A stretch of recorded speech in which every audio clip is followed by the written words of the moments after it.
مفتی صاحب شب کی فضیلت کیا ہے, اصلیت کیا ہے, قبرستان جانا؟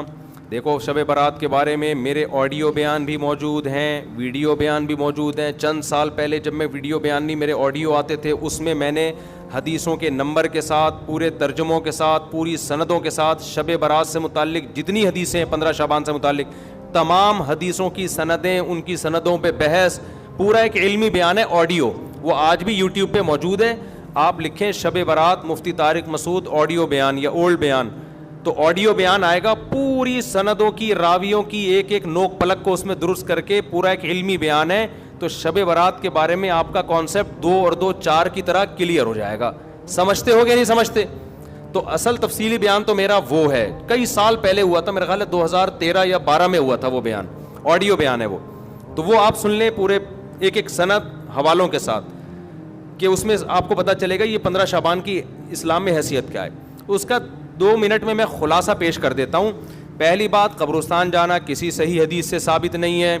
ایک روایت ہے سند کے لحاظ سے انتہائی کمزور, اور اگر مان لیا جائے تو زندگی میں ایک دفعہ, ہمارے ہاں ہر سال جایا جاتا ہے, اور وہ بھی نبی چپکے سے گئے, ہمارے ہاں جتھوں کی شکل میں جایا جاتا ہے. تو یہ ساری بدعات ہیں. سمجھ میں آ رہی ہے بات؟ ایک تو وہ حدیث انتہائی کمزور ہے سند کے لحاظ سے, اس سے شرعی مسئلہ ثابت نہیں ہوتا. لہذا ہماری رائے یہی ہے کہ 15 شعبان کو قبرستان ثواب سمجھ کے جانا بدعت عمل ہے, اور ثواب سمجھے بغیر جانا بدعت کی تائید ہے. تو نہ جائیں قبرستان. سمجھتے ہو؟ نہیں آ رہی بھائی, ان کو رہنے دو. میں گلا پاگلوں کی طرح پھاڑ رہا ہوں, میں 3 دن سے بیانات کرتے کرتے نا گلا بیٹھ گیا مجھے.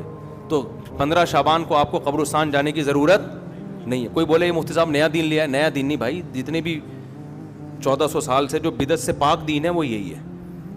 کیوں؟ کوئی صحیح حدیث موجود ہی نہیں ہے, انتہائی کمزور حدیث ہے, اور زندگی میں ایک بار والی ہے. صحابہ سے وہ بھی ثابت نہیں ہے, اور وہ بھی چپکے سے گئے. آپ جتوں کی شکل میں جا رہے ہو, تو یا تو یہ بدعت ہے یا بدعت کی تائید ہے. تو آپ قبرستان پھر چپ ہو جاتے ہیں, یار نہیں جاؤ, یار کسی اور دن چلے جاؤ قبرستان. ویسے بھی ان 15 شعبان کو قبرستان میں جو میلے ٹھیلے اور انٹیاں بن سج کے آئی ہوئی ہوتی ہیں نا, مردے فتنوں میں پڑ جاتے ہیں. مردے کہتے ہیں مرے کیوں یار, اتنا اچھا ماحول ہے باہر کا. تو آج کل تو انٹیاں ایسے میک اپ کر کے اور دوپٹے, اور پھر بندے بھی تیار ہو کے, ایک انٹرٹینمنٹ ہے وہ قبرستان. وہ قبرستان تھوڑی رہا ہے جو پہلے ہوا کرتے تھے. تو آج کل تو ویسے بھی جانا جائز نہیں ہے.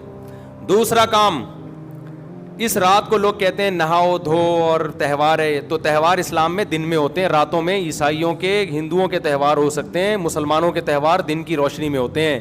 رات کے اندھیروں میں بولو نا نہیں ہوتے.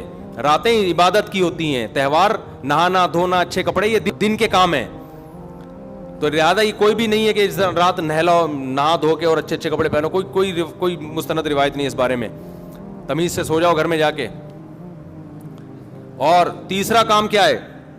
حلوہ مانڈا, حلوے مانڈے پکاتے ہیں. تو جب تہوار ہی نہیں ہے تو حلوے کس بات کا بھائی؟ حلوے تو عیدوں میں خوشیوں میں ہوتے ہیں نا. تو جب تہوار ہی نہیں ہے, ہمارے تہوار دن میں ہوتے ہیں بھائی, عید الفطر, عید الاضحیٰ, اور جمعے کا بھی دن میں ایک قسم کا تہوار ہے, یہ بھی دن کی روشنی میں. تو آپ نے حلوے مانڈے بھی بولو نا نہیں. پھر اس رات کو تقدیر کے فیصلے ہوتے ہیں. قرآن میں صاف طور پر ہے کہ وہ لیلۃ القدر میں ہوتے ہیں, اور ہم نے قرآن بھی کب نازل کیا؟ رمضان میں اور لیلۃ القدر میں. بالکل واضح قرآن کی آیتیں ہیں. اس کے مقابلے میں جو 15 شعبان والی حدیثیں ہیں جن میں آتا ہے کہ اس رات فیصلے ہوتے ہیں, وہ قرآن کے مقابلے میں جاندار, سند کے لحاظ سے مضبوط نہیں ہے. ان میں اتنی طاقت نہیں ہے کہ قرآن کی آیت کو آپ اس میں ایڈیشن کر دیں. لہذا قرآن سے واضح پتہ چلتا ہے کہ جو فیصلے ہوتے ہیں سال بھر کے وہ شب قدر میں ہوتے ہیں, جو رمضان میں. اور قرآن بھی کب نازل ہوا؟ راجح دلیل کے لحاظ سے راجح بات یہی, اگرچہ بعض علماء نے وہ بھی لکھی, لیکن راجح دلیل کے لحاظ سے یہ بات ہے. 3 باتیں ہو گئیں. چوتھی بات ہے پٹاخے. شب برات کے پٹاخے. تو بھائی یہ تو پٹاخے یہ بھی جائز نہیں ہے. آپ کیوں ایک رات کو ایک عبادت کا عنصر دے کے اس میں پٹاخے پھوڑ رہے ہیں؟ لوگوں کی نیندیں خراب ہوتی ہیں, ہارٹ پیشنٹ پریشان ہو جاتے ہیں, بہت بڑے آگ لگ جاتی ہے بعض دفعہ. یہ عمل بھی حرام ہے, ناجائز ہے. اور کیا ہوتا ہے شب برات میں؟ جلدی بتاؤ, عبادت پہ آ رہا ہوں. دن کا روزہ 15 شعبان کا, وہ بھی کسی صحیح حدیث سے ثابت. میں نے ایک دفعہ کسی نے کہا محرم کے فضائل پہ بیان کریں, بہت دفعہ مجھے اصرار کیا 1 گھنٹے کا بیان اور محرم. میں نے بہت جب میرا تنگ کیا تو میں نے بیان کیا. میں نے کہا نبی صلی اللہ علیہ وسلم نے فرمایا, حدیث کا مفہوم ہے یہ اشہر حرم ہے, محترم مہینہ ہے, 4 محترم مہینوں میں 1 محرم بھی ہے, اور 10 محرم کا روزہ. آپ صلی اللہ علیہ وسلم نے اس کی جو بھی حدیث میں فضیلتیں بیان کی. میں نے کہا وما علینا الا البلاغ. لوگوں نے کہا بھائی کیا بیان کہا؟ میں نے کہا بھائی اتنا ہی ہے, صحیح حدیث سے اتنی ہی ثابت ہے. ایک آدھ اور حدیث ہوگی جو اس وقت میرے ذہن میں نہیں, اس سے زیادہ میں نے کہا 1 گھنٹے کا بیان ہو نہیں سکتا, کوئی ہے ہی نہیں. تو آپ کی مرضی کی باتیں ہم نہیں کریں گے, ہم وہ باتیں کریں گے جو اللہ اس کے رسول صلی اللہ علیہ وسلم نے جس طرح بیان کی. خطابت کے جوہر دکھانے کے لیے تو 6 گھنٹے کا بھی بیان ہو سکتا ہے, لیکن اگر آپ نے وہ بات کرنی ہے جو اللہ کے رسول نے بتائی ہے تو جتنی بتائی ہے اتنی ہی آپ کو پارسل کرنی پڑے گی. اپنی طرف سے پارسل کرنے کا ہمارے پاس انتظام, ہم کمپنی ہوتا ہے نا, بعض کمپنی ہے پیک کر کے دے رہی ہوتی ہیں, وہ KFC والوں کے, وہ کہتے ہیں وہ جو کمپنی کی پیکنگ ہے وہ ہم آپ کو دیں گے, اپنا شاپر ہمارا الگ تھیلے میں رکھا ہوا ہے, ٹھیک ہے نا, اس کے لیے الگ آرڈر دینا پڑے گا آپ. تو اگر اللہ رسول کی بات ہے تو بھائی اتنی ہے. تو اس لیے 15 شعبان کا جو روزہ ہے وہ بھی کسی صحیح حدیث سے ثابت بولو نہیں ہے. اور کیا رہ گیا, جلدی کرو, اب وہ شادی بھی ہونی ہے ان کی, بھائی آئے ہوئے ہیں نا. اور کیا رہ گیا, رات کی عبادت کی طرف آتا ہوں میں. اور کچھ ہے؟ بس یہی ہے نا, پٹاخہ, قبرستان. پٹاخہ جب بھی بولتا ہوں, میری چھوٹی بچی ہے نا بڑی شرارتی, اس کا پٹاخی کہتا ہوں میں اس کو, ایسے پٹاخے کی طرح نا پھدکتی رہتی ہے ایسے. تو بچے بڑے اٹریکٹیو ہوتے ہیں یار, گھر میں بچے ہوا رکھا کرو, بچے گھر میں رونق ہوتی ہے. تو ایسے وہ اس کے ہوتے ہوئے شب برات کے پٹاخوں کی ضرورت ہی نہیں ہے ہمیں. تو ایسے بچے ہوتے ہیں نا, ایسے کھیل رہے ہوتے ہیں, کلابازیاں, چھوٹے 2-2.5 سال کے بچے. ہم تو بچوں کو دیکھ کے دل چاہتا ہی نہیں کہ یہ بڑے ہوں, چھوٹے زیادہ اچھے ہوتے ہیں.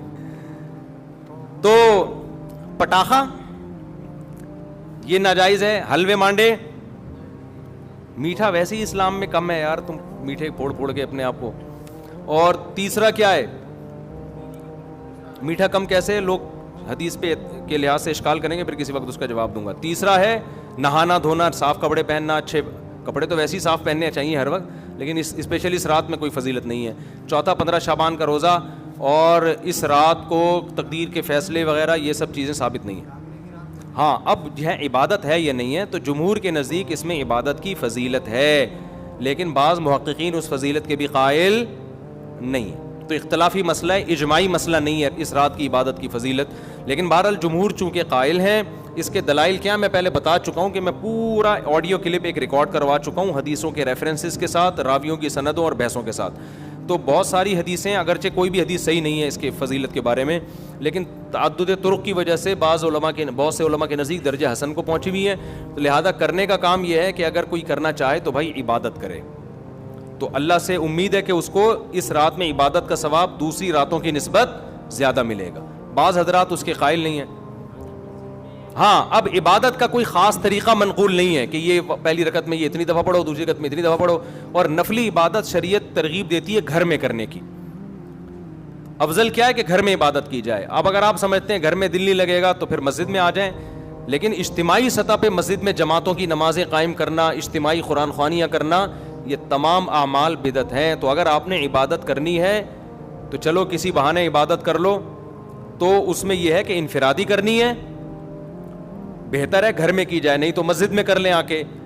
اور کوئی خاص طریقے کی عبادت نہیں کرنی. تلاوت ہے, دعائیں ہیں, ذکر ہے, نماز ہے, بس جیسے عام طریقے سے پڑھتے ہیں اسی طریقے سے کریں. سمجھ رہے ہو کہ نہیں سمجھ رہے؟ تو یہ ہے خلاصہ, کہ خلاصے کے خلاصے کے خلاصے کے خلاصے کا خلاصہ.